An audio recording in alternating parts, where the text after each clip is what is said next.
Freezing point का मतलब मैंने कंसेप्ट बताया आपको। एक क्वेश्चन देते हैं फिर आगे बढ़ते हैं। मेरे पास एक क्वेश्चन है, calculate the amount of urea that must be added. लिखो, calculate the amount of urea that must be added. Calculate the amount of urea that must be added to 500 gram of water so that 500 gram of water so that must be added to 500 gram of water so that the freezing point of solution becomes minus 2 degrees centigrade. Freezing point of the solution becomes minus 2 degrees centigrade. So freezing point of the solution becomes minus 2 degrees centigrade. तो जरा calculate करके बताओ कितना amount add करें। Kf of water is given to us. Kf of water is equal to 1.86 degrees per molar. ये मुझे given.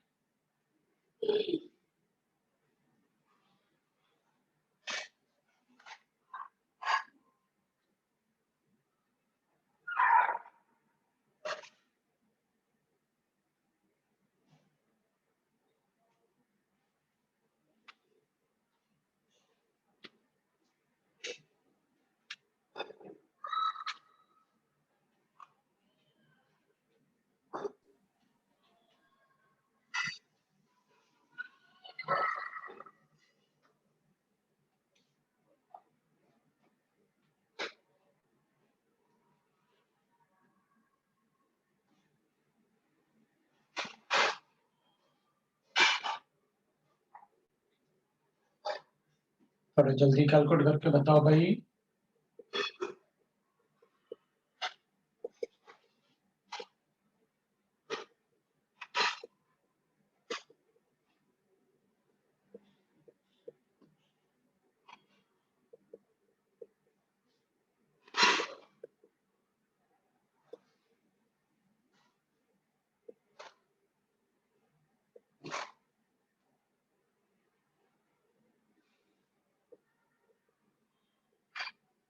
कितना है अपने पास? आंसर आया किसी का? लो भाई, अपने पास आंसर आ गया। दैट इज अराउंड 32 ग्राम्स के आसपास अपना आंसर आ रहा है सबका।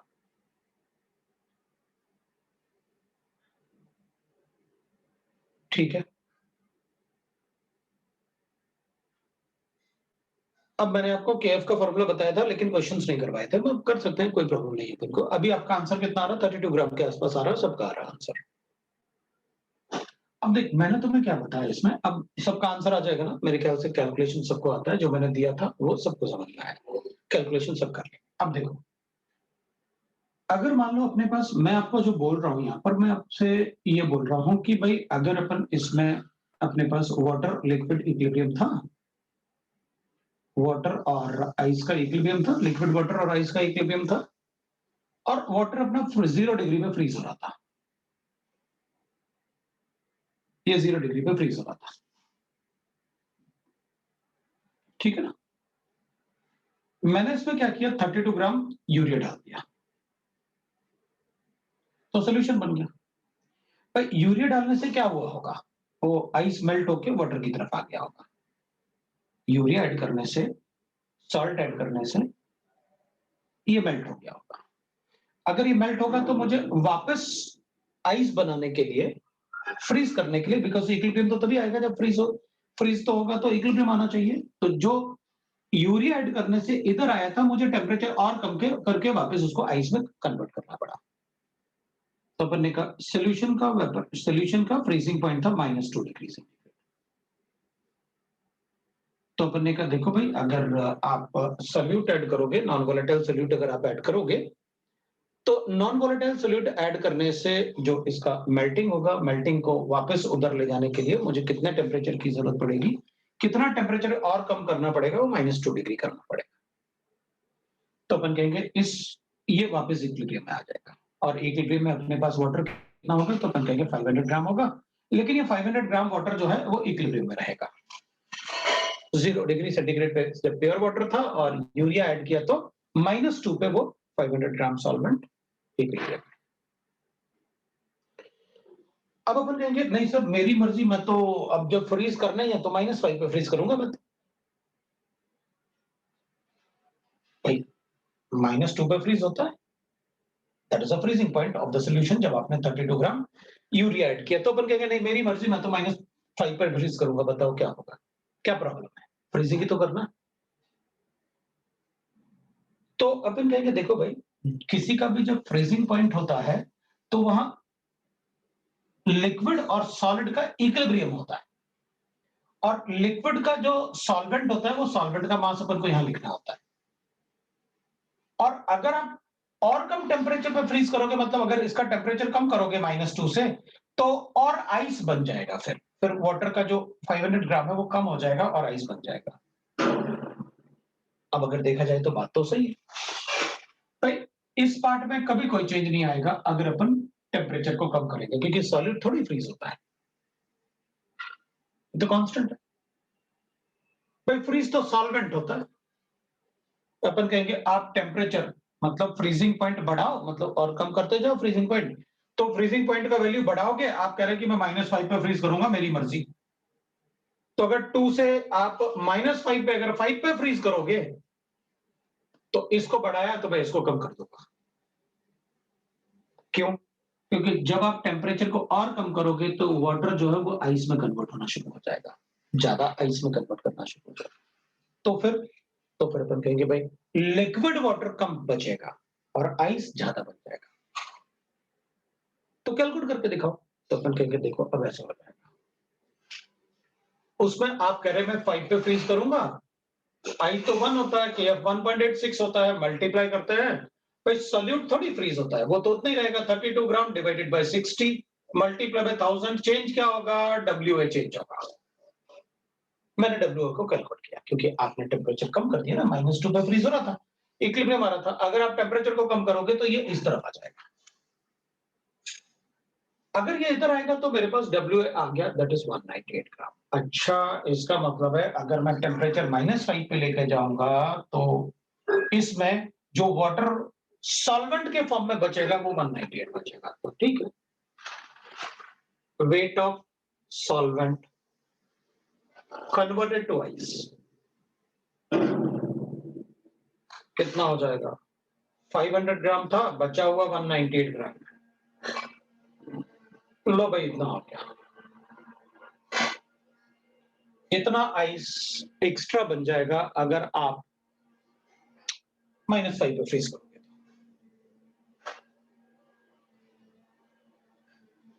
ओके, ठीक है, अपन को हो तो सॉल्व। मेरे ख्याल से सबको समझ में आ गया कि भाई फ्रीजिंग पॉइंट क्या होता है, और अगर अपन लोअर टेम्परेचर पे फ्रीज करेंगे तो बहुत बड़ा। ठीक है, तो कभी कभी क्वेश्चन में अपन से पूछेंगे how much gram of ice is separated out. अच्छा, इसका मतलब है कि पहले जो सॉल्वेंट था, पहले जो फ्रीजिंग पॉइंट था, आपने और कम टेम्परेचर पे उसको फ्रीज किया।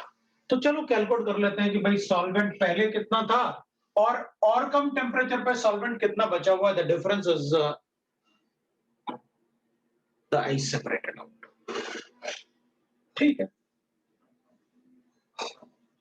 किसी को डाउट नहीं?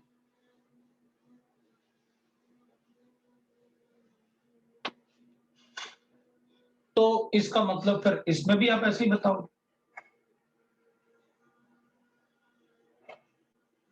क्योंकि बॉयल सॉल्यूट थोड़ी होता है।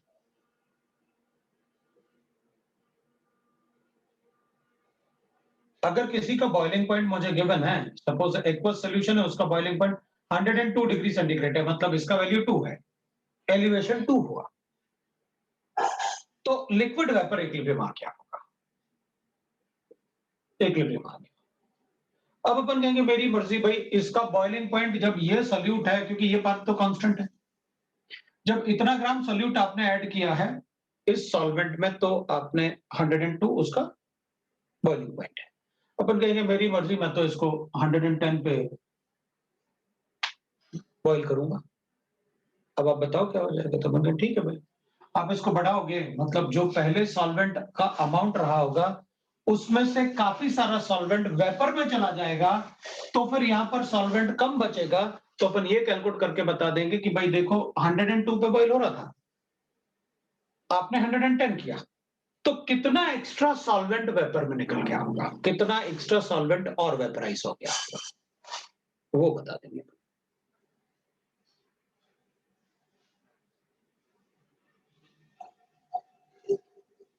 ठीक है, बताएंगे, राइट? तो अपन बता सकते हैं। तो ऐसा इसमें भी बता सकते हैं। अब नेक्स्ट पार्ट देखते हैं हम। ये तो डिप्रेशन एंड फ्रीजिंग पॉइंट वगैरह था, अपन नेक्स्ट चेक कर सकते हैं। Next is osmotic pressure, the last colligative property, osmotic pressure.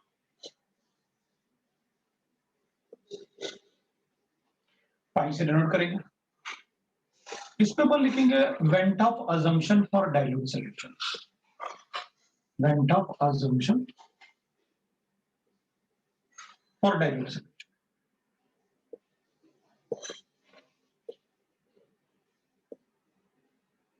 तो ऑस्मोटिक प्रेशर के लिए लिखो, तो went of assumption for dilute solution क्या होता है?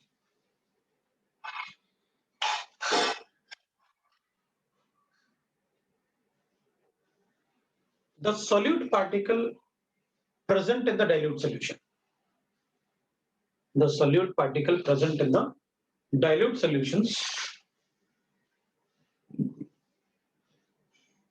behave, the solute particle present in the dilute solution behave exactly like the particles behave in gases, exactly like the particle behave in gases, exactly like the particle behave in gases.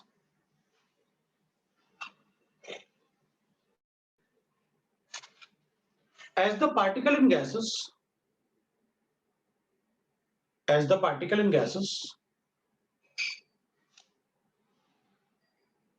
as the particle in gases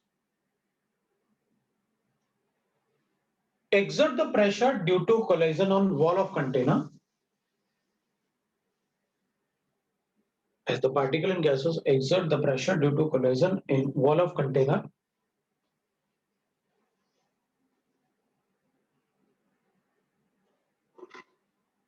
similarly due to collision on the wall of container, collision on wall of container, similarly the particle in dilute solution, similarly the particle in dilute solution also exert the pressure called as osmotic pressure. Dilute solution, particle in dilute solution also exert the pressure called as osmotic pressure.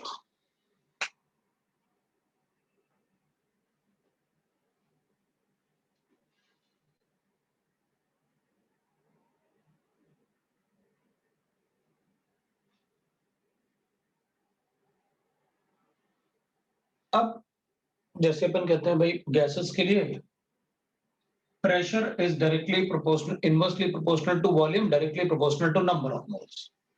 वैसे ही अपन यहां भी कहेंगे भाई pressure is directly proportional to concentration. Concentration is nothing but N by V, ना?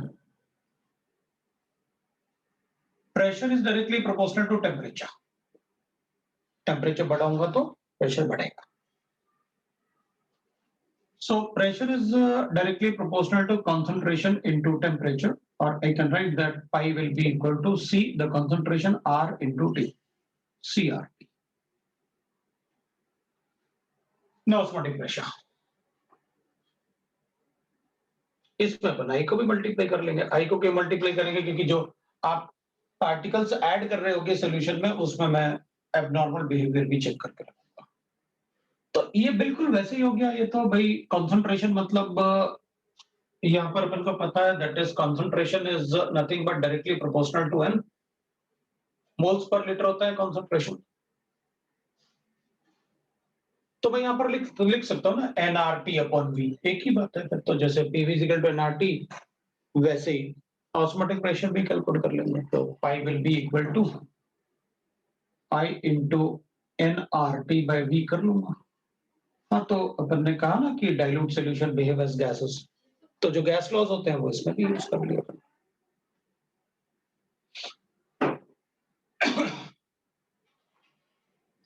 अब अपन एक बात करते हैं, that is osmosis.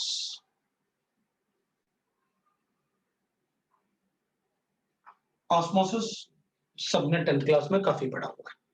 What is osmosis? वो पैसेज ऑफ सॉल्वेंट वाला अपन सबने पढ़ा हुआ है ना? हाँ,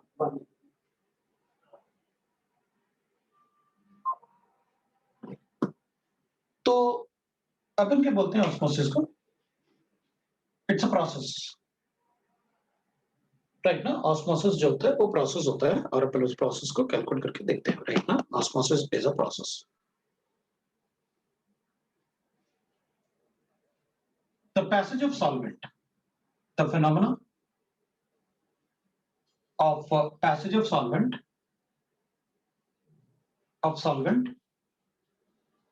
from low concentration to high concentration,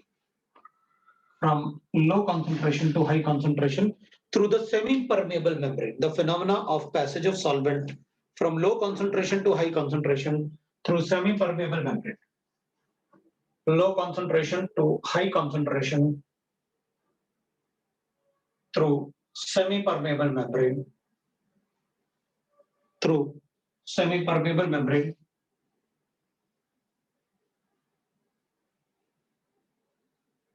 Membrane is called osmosis. Osmosis है ना? तो अपन सबको पता है phenomena of passage of solvent from low concentration to high concentration through the semi-permeable membrane is called osmosis. अपन ऐसे बना भी सकते, मान लेते हैं अपने पास ऐसे एक वेसल ले लिया अपन ने, और ये semi-permeable membrane, this is semi-permeable membrane. Semi-permeable membrane होता है, semi-permeable membrane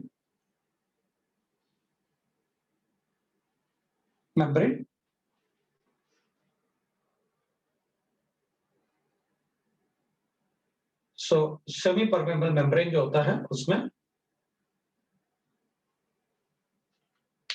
through which only solvent can pass but not the solute. Through which only solvent can pass but not the solute is called semi-permeable membrane.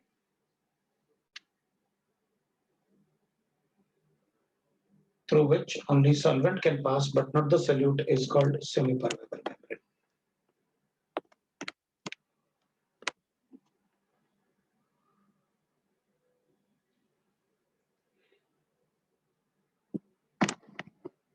Visibility ठीक है क्या? क्योंकि मुझे थोड़ा लग रहा है ऐसे, मतलब विजिबिलिटी ठीक है ना? Yes, sir. ठीक है,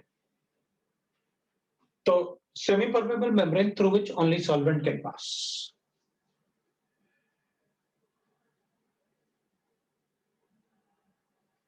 Only solvent can pass but not the solute. Solvent can pass but not the solute. But not the solute. तो दो टाइप से हो सकता है, ये आर्टिफिशियल भी हो सकता है और नेचुरल भी हो सकता है। सो अगर ये आर्टिफिशियल होगा तो आर्टिफिशियल सबसे ज्यादा अपन से पूछेंगे cupric ferrocyanide, Cu2FeCN6, that is cupric ferrocyanide.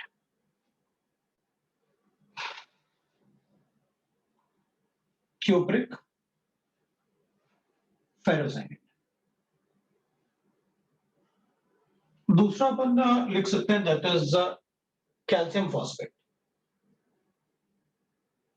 दूसरा अपन लिख सकते हैं that is calcium phosphate. That is also semi permeable membrane. Calcium phosphate is also a semi-permeable membrane.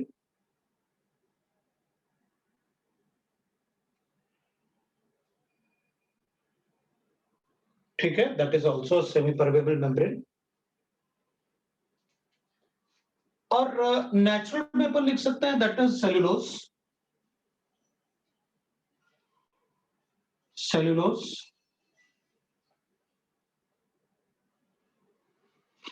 We can write animal skin.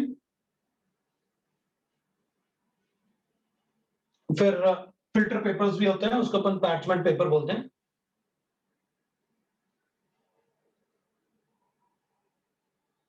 The paper which has very small size of pores, वो पैचमेंट paper होता है।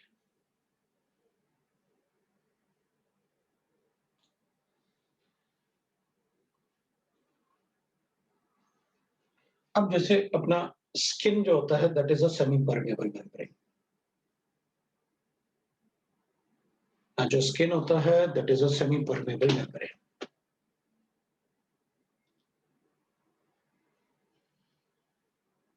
तो उससे ना solvent बाहर आ सकता है, हमें स्वेटिंग तो हो सकती है लेकिन ब्लड बाहर नहीं आ सकता, पार्टिकल्स है ना उसमें। अरे सेमी परमेबल मेम्ब्रेन लिखा तो अपन ने, एनिमल स्किन, हमारा भी स्किन हो सकता है। सेलुलोज प्लांट्स में भी होता है ना, प्लांट्स में जो रूट्स में होता है ना, उनका जो कवर होता है वो क्या होता है, सेलुलोज होता है। उससे सिर्फ वाटर पास कर सकता है और मिट्टी वगैरह अंदर नहीं आ सकता उसमें।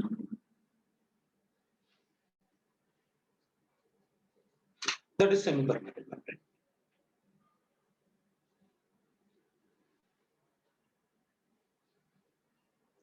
सेमी परमेबल मेम्ब्रेन है। अब अपन कहेंगे देखो भाई, अगर मेरे पास यहां पर अपन सॉल्वेंट ले लेते हैं, ये लो कॉन्सेंट्रेशन ले लेते हैं, this is at low concentration and this is at high concentration. ये अपन हाई कॉन्सेंट्रेशन।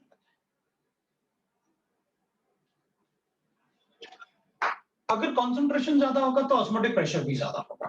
तो इसका ऑस्मोटिक प्रेशर पाई 1 है, इसका ऑस्मोटिक प्रेशर पाई 2 है। दोनों का अलग अलग ऑस्मोटिक प्रेशर होगा। तो अगर इन दोनों सॉल्यूशंस में इसका ऑस्मोटिक प्रेशर ज्यादा है, यहाँ कॉन्सेंट्रेशन ज्यादा है, यहाँ कॉन्सेंट्रेशन कम है, तो ऑस्मोटिक प्रेशर इक्वल कब होगा, जब कॉन्सेंट्रेशन इक्वल होगा। और कॉन्सेंट्रेशन इक्वल कब होगा, जब यहां से सॉल्वेंट यहां पास करे। अगर सॉल्वेंट यहां से यहां पास करेगा तो यहां कॉन्सेंट्रेशन डिक्रीज होगा और यहां कॉन्सेंट्रेशन बढ़ेगा। और सॉल्वेंट अगर पास करेगा तो अपन को पता है यहां पर क्या होगा, हाइट बढ़ेगा और यहां पर क्या होगा, हाइट कम होगा, हाइट कम होगा। Because the passage of solvent from low concentration to high concentration कब तक चलेगा, जब तक कि दोनों तरफ पाई इक्वल ना हो जाए। मतलब यहां से अपन कहेंगे कि मैंने दो सॉल्यूशन को इनिशियली रखा हुआ है, what is the osmotic pressure, तो अपन कहेंगे दोनों में जो डिफरेंस है ना प्रेशर का, पाई 1 पाई 2 का, that is called the osmotic pressure, the pressure by which the solvent want to go into the solution at higher concentration. तो अपन कहेंगे अच्छा ऑस्मोटिक प्रेशर जो होगा, that osmotic pressure will be the difference between the pi 2 minus pi 1, that is osmotic pressure। इस solution के लिए जो ऑस्मोटिक प्रेशर होगा दैट विल बी 10। इतना फोर्स से सॉल्वेंट इस तरफ जाना चाहता है और जैसे जैसे सॉल्वेंट उसमें जाएगा ऑस्मोटिक प्रेशर, इसका डिफरेंस डिक्रीज होगा। डिफरेंस अगर डिक्रीज होगा तो ऑस्मोटिक प्रेशर डिक्रीज होगा और धीरे धीरे धीरे फिर सॉल्वेंट इधर से इधर मूव करना बंद कर देगा जब पाई 1 इक्वल टू पाई 2 हो जाएगा। So this is the osmotic pressure for any solution. हमें कैसे बताना है? We are able to tell that. और जब pi 1 equal to pi 2 हो जाएगा तो there will be an equilibrium between the two solutions, and that solution, those solutions are called isotonic solutions. इस पार्ट को हटा देता हूँ क्योंकि इसकी जरूरत नहीं है, ये आपने लिख लिया होगा, तो मैं इसको हटा देता हूँ क्योंकि इसमें अपन से क्यूप्रिक फेरोसेनेट ही एक ऐसा पार्ट है जिससे अपन से काफी सारा क्वेश्चन पूछ सकते हैं, क्यूप्रिक फेरोसेनेट। ठीक है, तो अपन कहेंगे देखो भाई, ऑस्मोटिक प्रेशर तो आपने लिखा, that is equal to pi 2 minus pi 1, एक part.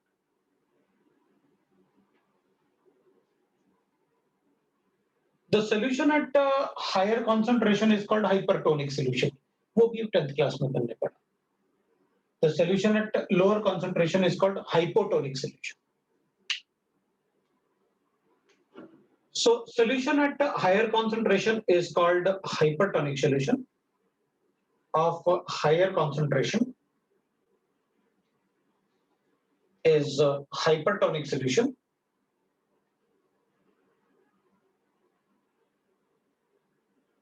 The solution at lower concentration is called hypotonic solution. That is called hypotonic solution. And we say that अगर pi 1 equal to pi 2 हो जाए, if pi 1 becomes equal to pi 2, pi 1 becomes equal to pi 2, then it is called it is isotonic solution. Isotonic solution. तो अपन इसको isotonic solution बोलते हैं।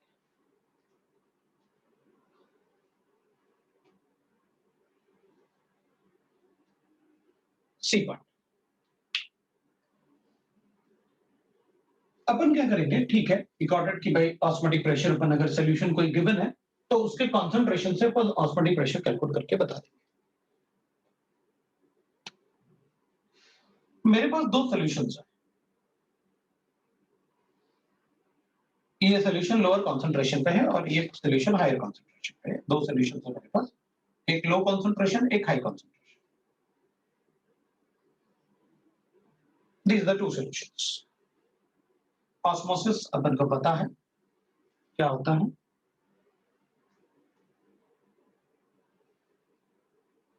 वैसे ये daily life में भी अपन को काफी सारे एग्जांपल पता होते हैं ऑस्मोटिक प्रेशर से। अगर अपन देखेंगे तो वेजिटेबल वेंडर जो होता है ना, वो सब्जी पे पानी डालता रहता है। जो वेजिटेबल वेंडर्स होता है ना, वो सब्जी पे पानी डालता रहता है, राइट? ये वाला पार्ट मैं रखूंगा। तो वो पानी डालने का रीजन क्या है? बिकॉज वो जो लीफ होता है उस पे वो सेलुलोज होता है, उसका वॉल जो होता है वो सेलुलोज होता है। अपन पानी डालेंगे तो अंदर वाटर जाएगा क्योंकि अंदर कंसंट्रेशन ज्यादा है ना लीफ में, पानी तो कंसंट्रेशन है ही नहीं ना, it is a pure solvent. तो जब उसके अंदर पानी जाएगा तो ऑब्वियस सी बात है वो अपन को फ्रेश दिखेगा क्योंकि वो एक्सपेंशन होगा ना, एक्सपेंडेड, तो अपन को फ्रेश दिखता है। अच्छा, वेजिटेबल फ्रेश है जबकि वो पानी डाल डाल के करता है, ठीक है। फिर अपन ने घर में भी ऑब्जर्व किया ना, अगर प्लांट्स हैं तो प्लांट्स में जब वो ड्राई अप होते हैं तो जब उनमें पानी डालते हैं तो शुरू में तो बहुत स्पीड से जाता है पानी, तो शुरू में तो बहुत स्पीड से जाएगा क्योंकि ऑस्मोटिक प्रेशर का डिफरेंस ज्यादा है। वो प्लांट के अंदर कंसंट्रेशन बहुत हाई है और जहां हम पानी डाल रहे हैं वहां कंसंट्रेशन कम हो गया, तो इनिशियली तो बहुत स्पीड से पानी जाएगा, लेकिन जैसे जैसे वो प्लांट में पानी आ जाएगा, एब्जॉर्ब कर लेगा, तो फिर धीरे धीरे धीरे धीरे धीरे धीरे धीरे वो रुक जाएगा। Why it is so? Because concentration becomes nearly equal, तो वो रुक जाता है।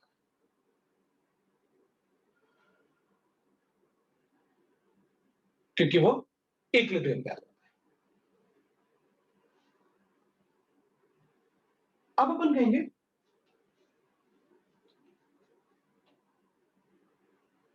अगर ये दो सॉल्यूशंस हैं और अलग-अलग कंसंट्रेशन है दोनों का,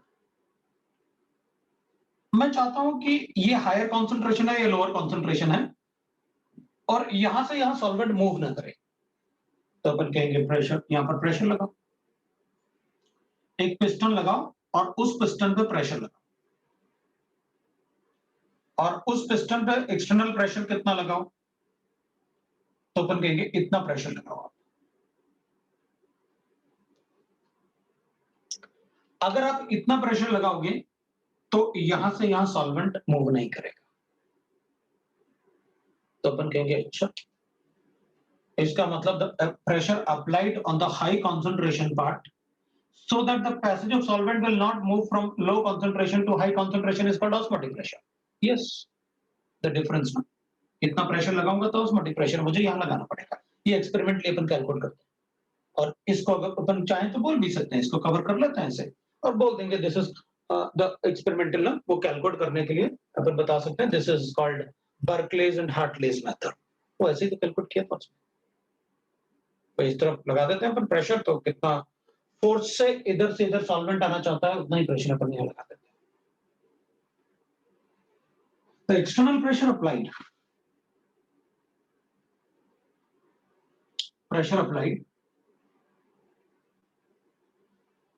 on solution part, on higher solution,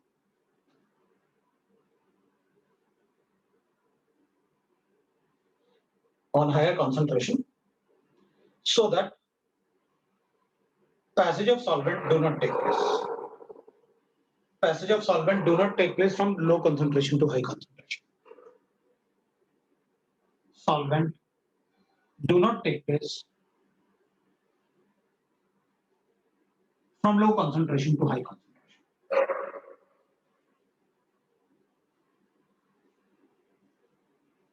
इसको अपन कहते हैं ऑस्मोटिक प्रेशर। ऑस्मोटिक प्रेशर तो अपन लिख देंगे भाई, ये पी एक्सटर्नल है जो हम अप्लाई कर रहे हैं,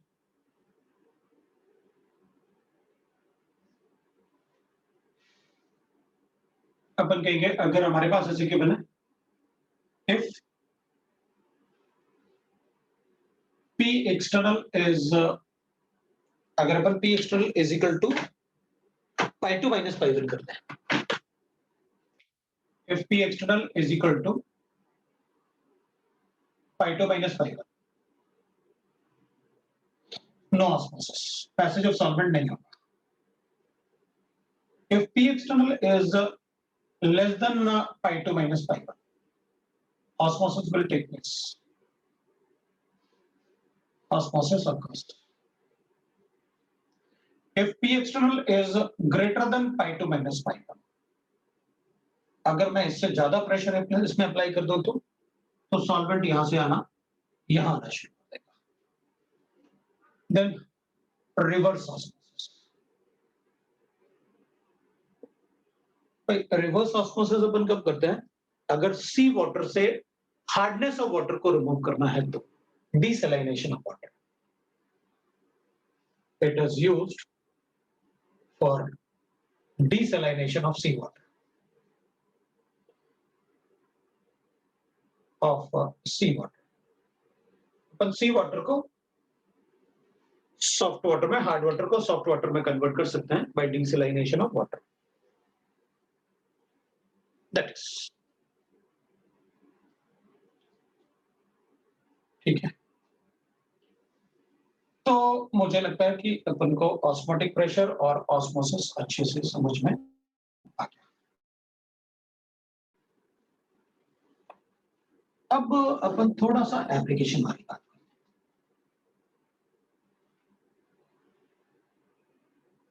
है ना, थोड़ा सा एप्लीकेशन वाली बात करते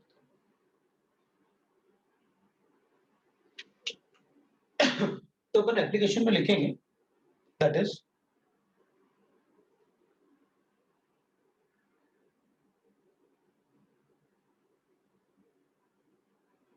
सपोज मेरे पास ऐसे क्या है एप्लीकेशन, मैंने क्या किया कि if we have arrangement like this, मैंने एक ऐसे बीकर लिया, उसको पानी ले लिया, प्योर सॉल्वेंट, ये मैंने वाटर ले लिया। उनको पता है इसमें ना मैंने एक इन्वर्टेड फनल रखा और उस फनल में सॉल्यूशन भी था। मैंने एक इन्वर्टेड फनल रखा और उस फनल में सॉल्यूशन था और यहां पर मैंने सेमी परमेबल मेम्ब्रेन लगा दिया। ये है सेमी परमेबल और इसमें मैंने सॉल्यूशन रखा विथ हायर कॉन्सेंट्रेशन। ऑब्वियसली बात है कॉन्सेंट्रेटेड सॉल्यूशन रखा होगा आपको। ये हाइट पे हमने सॉल्यूशन रखा, तो एक ये मार्किंग अपन ने लगा दिया भाई, ये एक्स है इनिशियली जब मैंने इसको रखा, this is semi permeable membrane और ये वाटर था। अभी अपन सबको पता है कि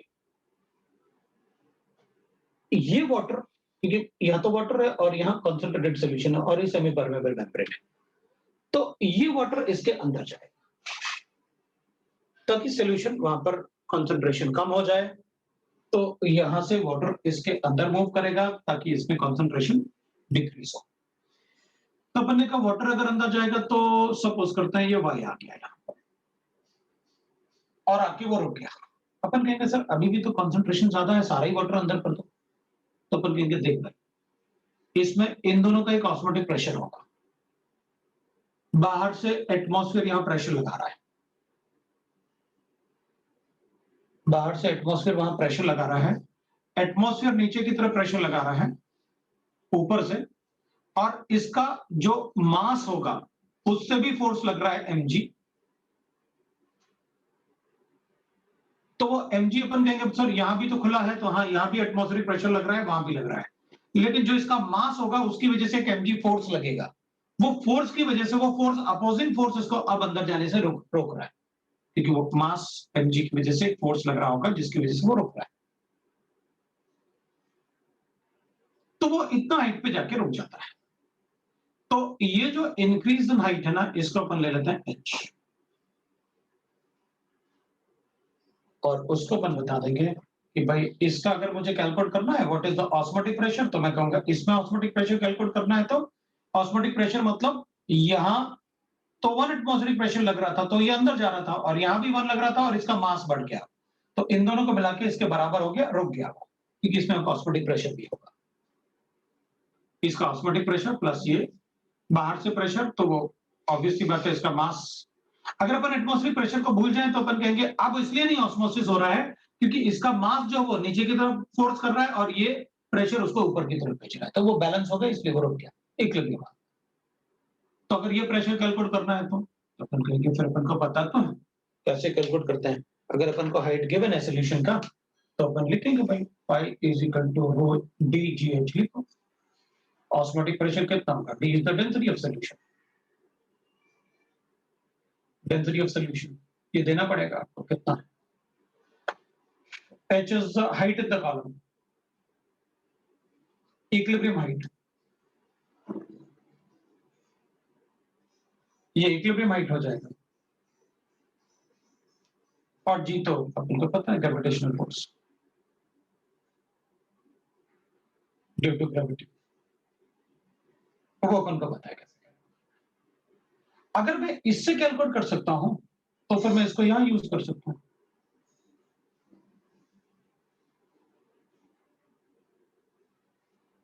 बस दोनों में यूनिट का ध्यान रखना है।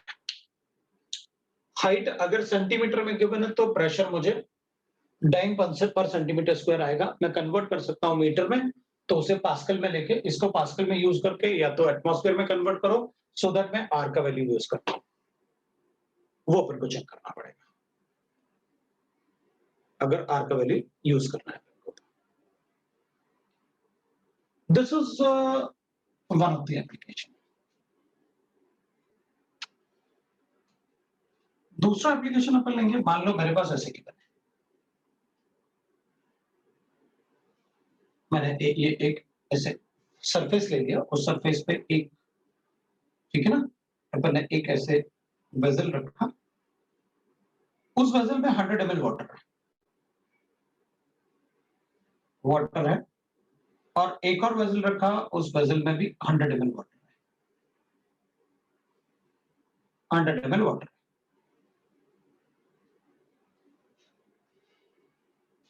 मैंने तो दोनों को ऐसे कवर कर लिया ताकि वो एटमॉस्फेयर से अलग हो जाए। They will not have any relation with the atmosphere. इसमें मैं 10 ग्राम शुगर ऐड करूंगा और इसमें 20 ग्राम शुगर ऐड करूंगा।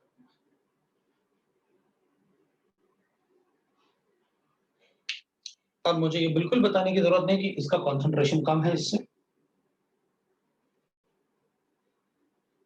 अगर इसका कॉन्सेंट्रेशन कम है इससे, तो इसका वेपराइजेशन ज्यादा होगा इसके कंपैरिजन में।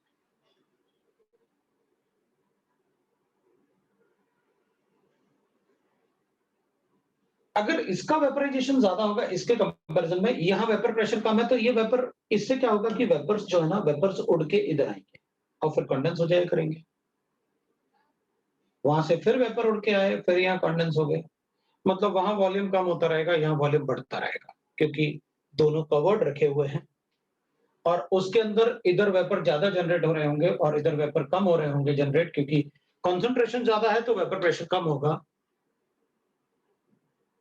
तो यहां पर इक्विलिब्रियम तब आएगा जब एंटायर सिस्टम में, ये कवर्ड सिस्टम में वेपर प्रेशर इक्वल हो जाए।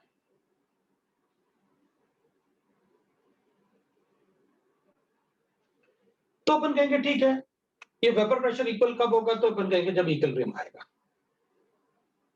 या फिर अपन कहेंगे C1 इक्वल टू C2 होगा।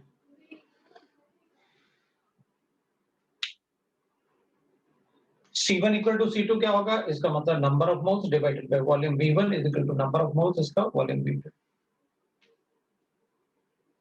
मोल्स अगर कैलकुलेट करेंगे तो अपन लिखेंगे, मोल्स अगर कैलकुलेट करना है तो I can write like this, 10 divided by 342 that is a moles multiply by volume. इधर वॉल्यूम जहां 10 ग्राम डिसॉल्व किया वहां वॉल्यूम कम होगा और इधर वॉल्यूम बढ़ेगा। वो तो अपन बता सकते हैं यहाँ वॉल्यूम क्यों बढ़ेगा, क्योंकि वो वेपर प्रेशर कम है, तो यहां से वेपर उड़ के इधर आएंगे। मतलब लिमिटेड वेपर प्राइस को यहाँ 100 माइनस एक्स कर देता हूँ वाटर, और यहाँ पर मैं 20 divided by 342 into 100 plus x कर देता हूँ। कैंसिल कर देते हैं, एक्स कैलकुलेट कर, मतलब इक्विलिब्रियम जब आएगा तो यहां पर 67 ml ले लेते हैं और यहां पर 133 ml ले लेते हैं पानी, जब इक्विलिब्रियम आएगा। उस टाइप का कंसेप्ट भी सोच सकते हैं। मेरे ख्याल से किसी को डाउट नहीं होगा इक्विलिब्रियम कंडीशन में क्या होगा। अपन सबको पता है अपन ने क्या किया है।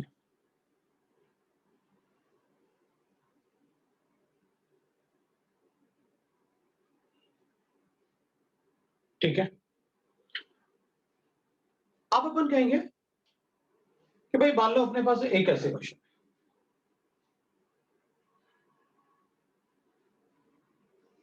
जब मैं FeCl3 को KCl से रिएक्ट करता हूं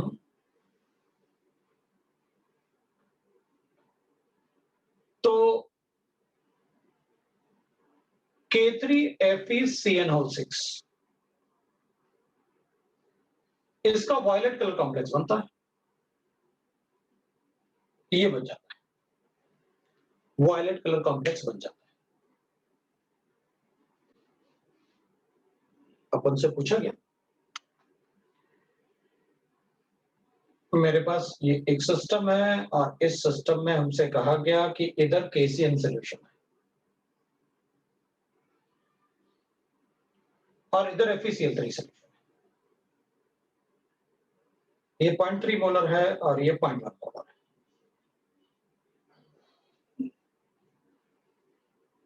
और ये सेमी परमेबल मेम्ब्रेन है। तो हमसे पूछा गया, बताओ भाई किस तरफ वायलेट कलर कॉम्प्लेक्स बनेगा। वायलेट कलर कॉम्प्लेक्स किस तरफ बनेगा, कैसे बताएं।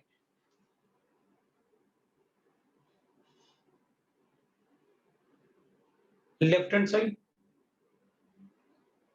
या फिर right hand side. Violet colour complex किस तरफ बनेगा?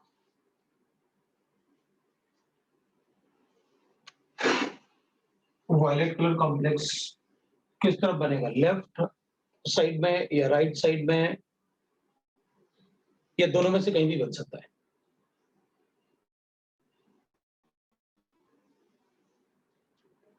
बताओ भाई।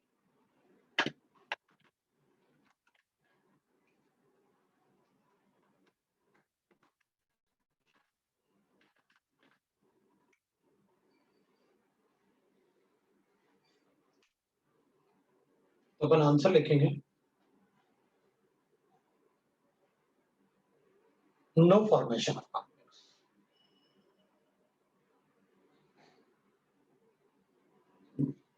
वो कॉम्प्लेक्स क्यों नहीं बनेगा?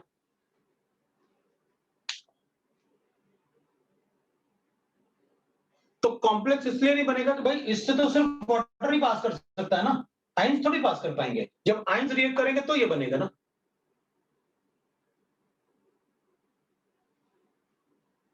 तो इस टाइप से भी अपन से क्वेश्चन पूछ सकते हैं। अपन को ध्यान रखना पड़ेगा कि भाई देखो क्वेश्चन पूछेंगे तो क्या करना है अपन को, क्योंकि सेमी परमेबल मेम्ब्रेन से तो सिर्फ सॉल्वेंट पास कर सकता है, सॉल्यूट थोड़ी पास कर सकता है। तो ध्यान रखेंगे उसका, कोई प्रॉब्लम नहीं है अपन को।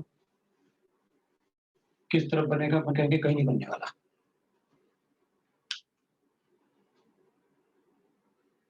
If the two solutions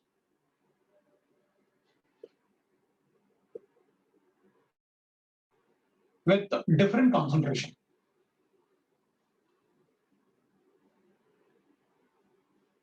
are mixed,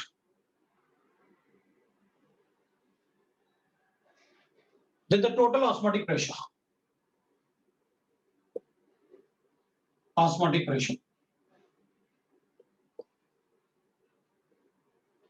फिर कहेंगे भाई pi total will be equal to solution 1 और solution 2,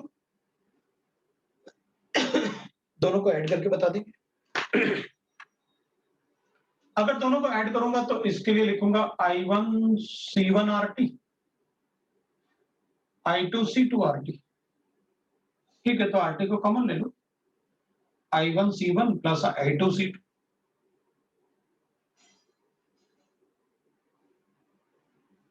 That is the pi total.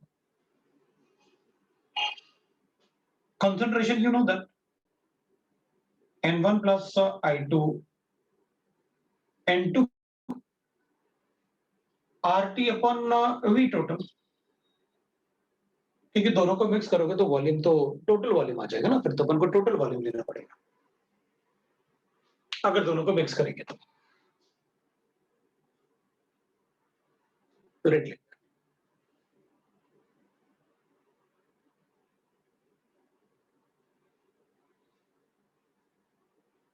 अब इसमें अपन क्वेश्चंस कर सकते हैं। ये ऑस्मोटिक प्रेशर के अपन जितने चाहे क्वेश्चन कर सकते हैं।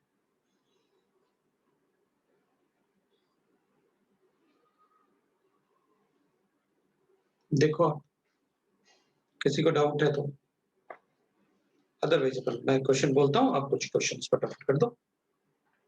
लिखो, calculate the osmotic pressure.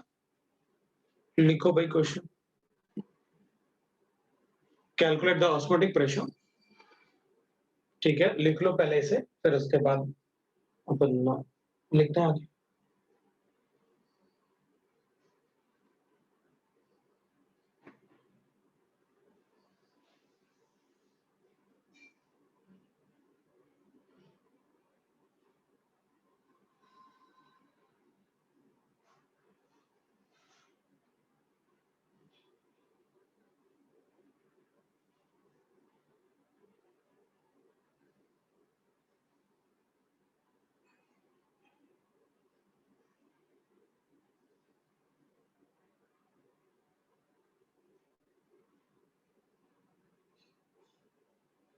Calculate the osmotic pressure at 27 degrees centigrade.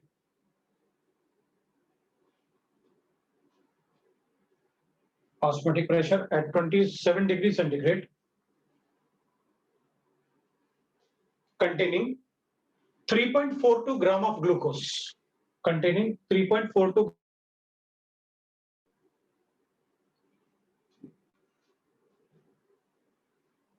containing 3.42 gram of sucrose per 100 ml of solution. 3.40 gram of sucrose per 100 ml of solution, और सुक्रोज का मॉलिक्यूलर वेट 342 अपन सबको पता है.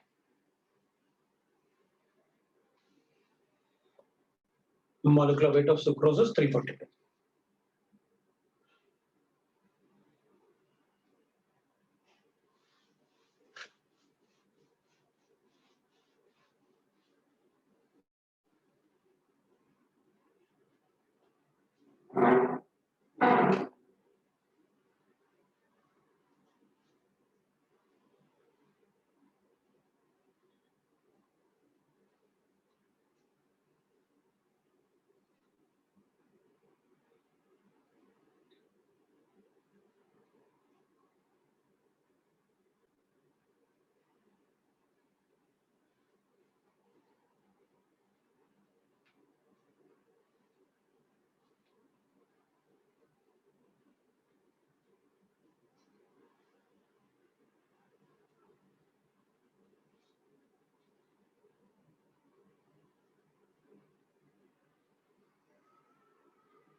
हाँ जी भाई, कितना आया?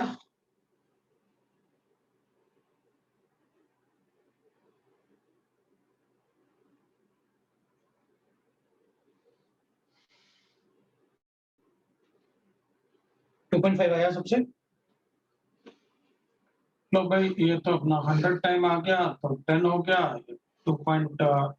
24.6 होता है, डिवाइड बाय 0.1 आ गया तो 2.46. हाँ, 2.5 आया.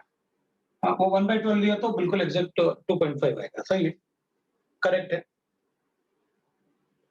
करेक्ट है. एक दूसरा क्वेश्चन लिख लेते, एक दूसरा क्वेश्चन करते हैं. लिखो, calculate osmotic pressure of the solution. Calculate the osmotic pressure of the solution obtained by mixing.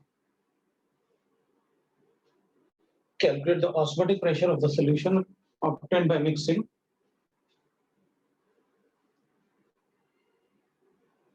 Osmotic pressure of the solution obtained by mixing 4% urea by mass. Obtained by mixing 4% urea weight by volume. Weight by urea 4% urea weight by volume and 4% urea weight by volume and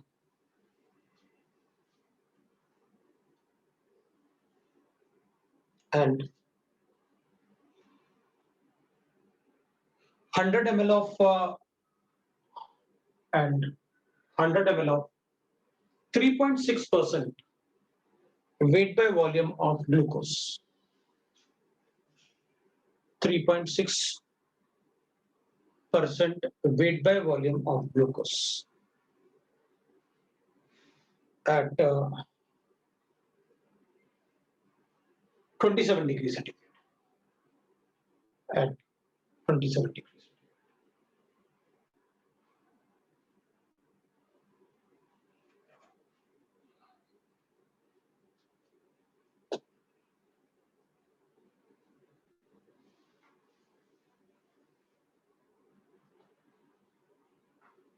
100 ml of urea solution and the 100 ml of glucose solution, तो मैंने आपको बताया।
यही तो करेंगे।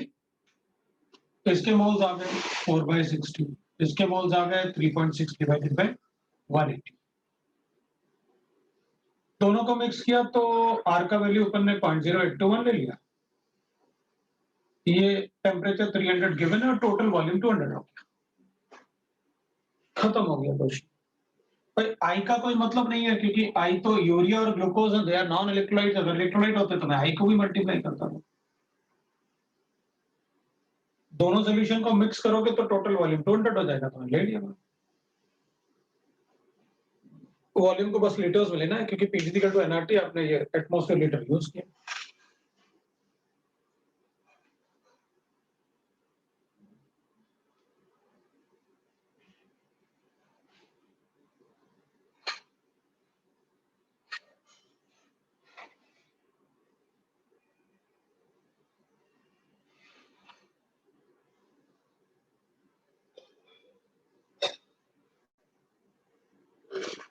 Volume of urea solution और volume of दोनों का वॉल्यूम इक्वल गिवन था 100 ml अपन उसको ऐड कर लिया। किसी को डाउट है तो बोलो। कैलकुलेट करूं?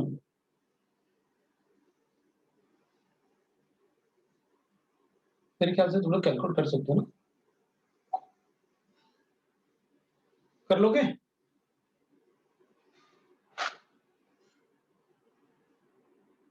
अरे तुम लोग वो भी है, भाग गए। मैं अकेला ही हूँ। नहीं नहीं, ओ, काफी ज्यादा। ठीक है, चलो फिर यहाँ अपना चैप्टर खत्म हो गया, लेकिन मुझे एक क्वेश्चन और पूछना है। 10.83 आ रहा है, चलो ठीक है भाई।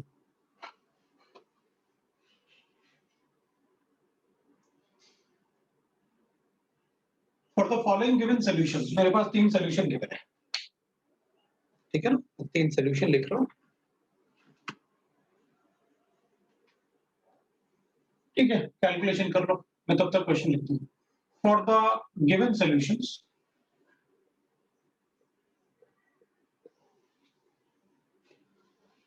ए मुझे गिवन है 0.1 मोलर यूरिया। P मुझे गिवन है 0.1 मोलर MgCl2 और C मुझे गिवन है 0.1 मोलर AlCl3। ये गिवन है।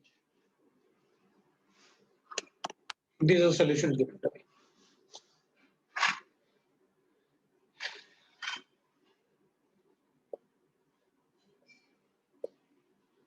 Calculate in decreasing order.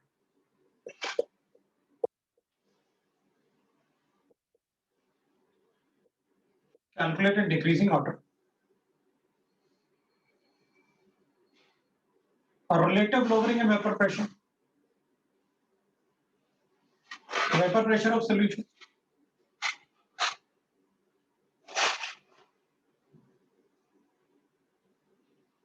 Boiling point of solution. या पहले अपन colligative property लिखते हैं. Elevation and boiling point. Depression and freezing point.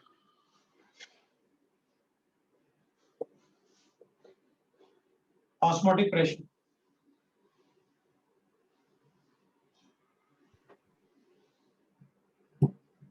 These are colligative properties, na?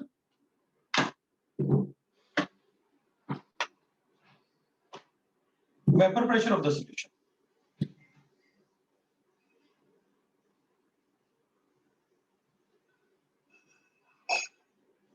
Boiling point of the solutions.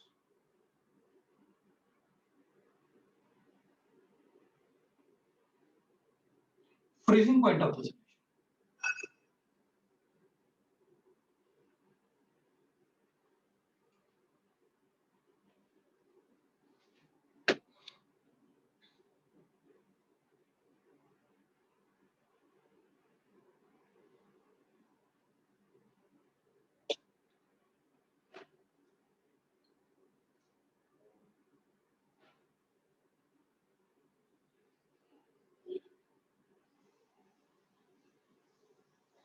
इसमें चलेगा ना, कोई बात नहीं। ABC 3 से अपन ऑर्डर बनाएंगे, अपने कंसेप्ट सारे हैं। चलो भाई, ये आंसर बताना है ABC का, तुम्हें तो कंसेप्ट से मतलब है। अब बताओ।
हो गया?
देखो भाई,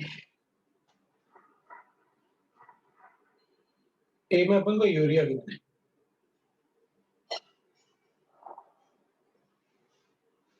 इसलिए मैं इसके सॉलिड पार्टिकल 0.1 मोलर ही अज्यूम करूंगा। बी में अपन को MgCl2 गिवन है, तो इट्स इलेक्ट्रोलाइट, मैं इसको 0.1 into 3 करके 0.3 अज्यूम करूंगा। सी में मुझे 0.1 into AlCl3 गिवन है, तो 0.1 मोलर AlCl3 का मतलब हो गया 4 पार्टिकल, सो 0.1 into 4 करूंगा। इसमें सबसे ज्यादा पार्टिकल्स है, इसमें सबसे ज्यादा पार्टिकल्स है, तो जिसमें सबसे ज्यादा पार्टिकल्स होंगे उसकी कॉलिगेटिव प्रॉपर्टी भी ज्यादा होगी।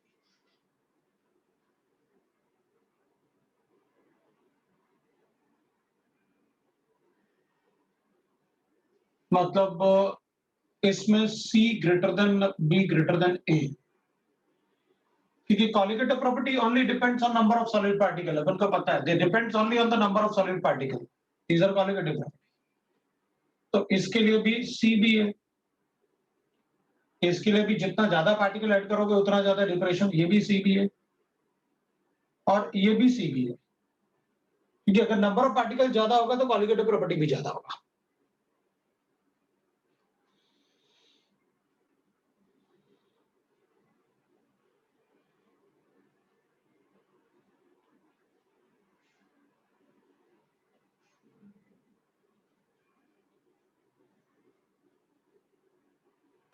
These are not colligative property। मतलब जो आप जैसे पर लिख रहे थे भाई, ये चारों colligative properties है, but these are not the colligative property। Elevation and boiling point is a colligative property, boiling point is not a colligative property, vapor pressure is not a colligative property, elevation, that is relative lowering in vapor pressure, is a colligative property। तो vapour pressure अपन कहेंगे भाई उसको आप calculate करो, मेरे पास pure liquid है, इसमें जितना ज्यादा सोल्यूट ऐड करोगे उतना कम वेपर होगा, तो जिसमें सॉलिड पार्टिकल ज्यादा होंगे उसका वेपर कम होगा। सॉलिड पार्टिकल सबसे ज्यादा किसमें, इसमें, तो सबसे ज्यादा वेपर यूरिया का होगा। तो यूरिया में सबसे कम पार्टिकल ऐड होंगे ना इसमें, तो डिसोसिएट नहीं होगा ना। बॉइलिंग पॉइंट, अगर सॉल्यूट ऐड करूंगा तो वेपर प्रेशर डिक्रीज होगा, वेपर प्रेशर डिक्रीज होगा तो मुझे और टेम्परेचर देना पड़ेगा बॉइल करने के लिए, मतलब जितना कम वेपर प्रेशर उतना ज्यादा बॉइलिंग पॉइंट,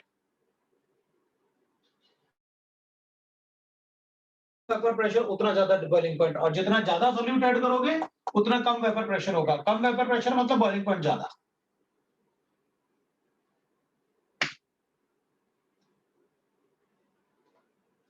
तो वेपर प्रेशर कम किसका होगा, इसका, तो उसका बॉइलिंग पॉइंट उससे ज्यादा, तो अपन लिखेंगे CP। सबसे कम वेपर प्रेशर किसका होगा, जिसमें सॉल्यूट सबसे ज्यादा होगा, और वेपर प्रेशर कम होने का मतलब है बॉइलिंग पॉइंट ज्यादा होगा। ठीक है,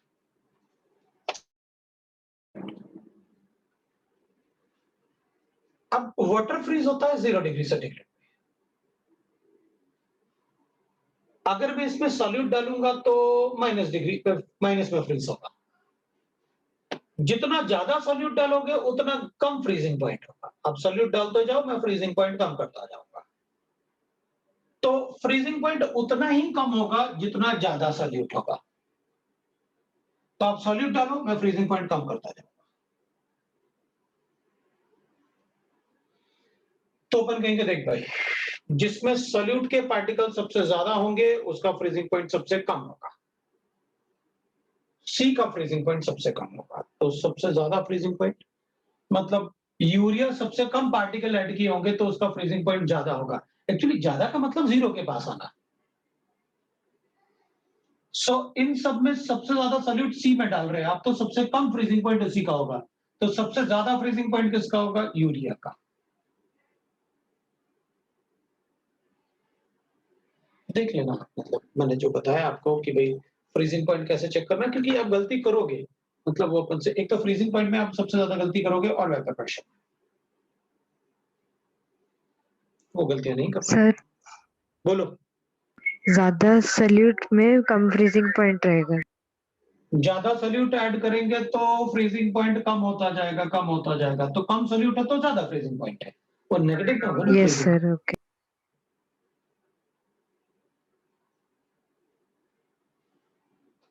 अब किसी को डाउट है तो बताओ।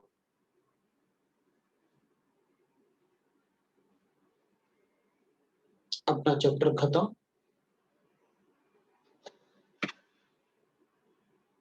ठीक है, किसी को डाउट नहीं, मैं आपको होमवर्क दे देता हूं। तो आपका होमवर्क है एक्सरसाइज 1 पार्ट 1 पार्ट 2 पार्ट 3 ये कंप्लीट, और exercise 3 part 1 part 2 and part 1 and part 2।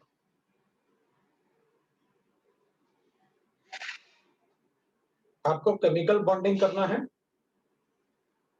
Mains का प्रीवियस ईयर क्वेश्चन जो मैंने आपको दे रखा है।